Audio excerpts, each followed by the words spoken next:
రూపాయలకి ఏమొస్తుందమ్మా? 5 రూపాయలకి ఏమొస్తుందా? 5 రూపాయలతో శాస్త్రీ బాంబ్ కొత్త ప్యాక్ వస్తుంది. జలుబు, తలనొప్పి, ఒళ్ళనొప్పులు అన్నిటికీ రిలీఫ్ ఇస్తుంది. జయప్రకాష్ నారాయణ ఉన్నారు, ఆయనతో కూడా ఒకసారి మాట్లాడదాం. జయప్రకాష్ నారాయణ ఏ విధంగా చూస్తారు? సార్ నమస్తే సార్. ఈరోజు స్వీరింగ్ సెరమనీకి హాజరవడానికి ప్రధాన కారణం ఏంటి సార్? ఒకటి, ప్రభుత్వంలోకి వస్తున్నారు, ఆహ్వానించారు ఆప్యాయంగా. రెండు, వీరికి నేను మద్దతు ఇచ్చాను మనస్ఫూర్తిగా. ఎందుకంటే ఇది మామూలు ఎన్నిక కాదు.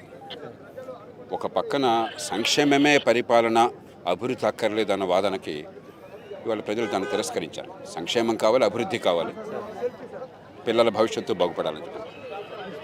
రెండోది, ఒక మాఫియా రాజ్యాన్ని తిరస్కరించారు. ఇది కేవలం మామూలు పరిపాలన అయితే ఇంకో రకంగా ఉండేది. కాబట్టి ఈవేళ ప్రజల ఆకాంక్షలు నెరవేరాలని చెప్పంటే కొత్త ప్రభుత్వం చిత్తశుద్ధితో ఈ దేశ భవిష్యత్తుని, రాష్ట్ర భవిష్యత్తుని కాపాడాలి. దానికి మనమంతా కూడా ప్రభుత్వంలో ఎవరున్నా కూడా మనం తోడ్పడాలి. ఆ తోడ్పడుతున్నామన్న సంకేతాన్ని ఇవ్వడం కోసం చెప్పి నేను ఇక్కడ వచ్చాను.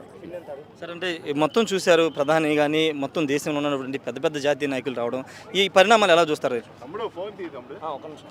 మనం ఇప్పటికైనా చేసిన తప్పుల్ని సవరించుకుంటే, సంక్షేమాన్ని, అభివృద్ధిని కనుక సమతూకం పాటించినట్టయితే, సామాన్యులు, నిరుపేదలు, పేదలు వారందరికీ అభివృద్ధిలో భాగస్వామ్యాన్ని ఇచ్చేందుకు ఏర్పాట్లు చేసినట్టయితే, మంచి ప్రమాణాల విద్య, నైపుణ్యం, ఉత్తుత్తి విద్య కాదు, మంచి ఆరోగ్యం, ఎక్కడికక్కడ చిన్న పట్టణాలు రావటం, పెట్టుబడులు పెంచడం, ఇవి చేస్తే లక్షలాది మందికి ఉపాధి వస్తుంది.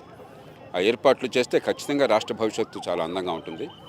అందుకోసం ప్రజలంతా కూడా ఈ పూట తాత్కాలికంగా వస్తుందని కాకుండా రేపొద్దున మన పిల్లల భవిష్యత్తు గురించి ఆలోచించాలి. మనమంతా తలొక చేయి వేయాలి. సార్, జయప్రకాష్ నారాయణ గారి సూచనలు, సలహాలు కావాలి రాష్ట్ర ప్రభుత్వం అంటే మీరు ముందుకు వచ్చే అవకాశం ఉందా? కోరకపోయినా కూడా ఈ దేశంలో రాష్ట్రాలు ఏం జరగాలో రోజు చెప్తున్నవాడిని. ఇది మన దేశం, ఇది ఏ ఒక్కళ్ళ సొంతం కాదు కదా. అంచేత ప్రభుత్వంలో ఉన్న ముఖ్యమంత్రి గారు, మంత్రులు మాత్రమే బాధ్యత కాదు, మనందరికీ బాధ్యత ఉన్నది. ఆ బాధ్యత మనందరం స్వీకరించాలి, సంతోషంగా స్వీకరించాలి.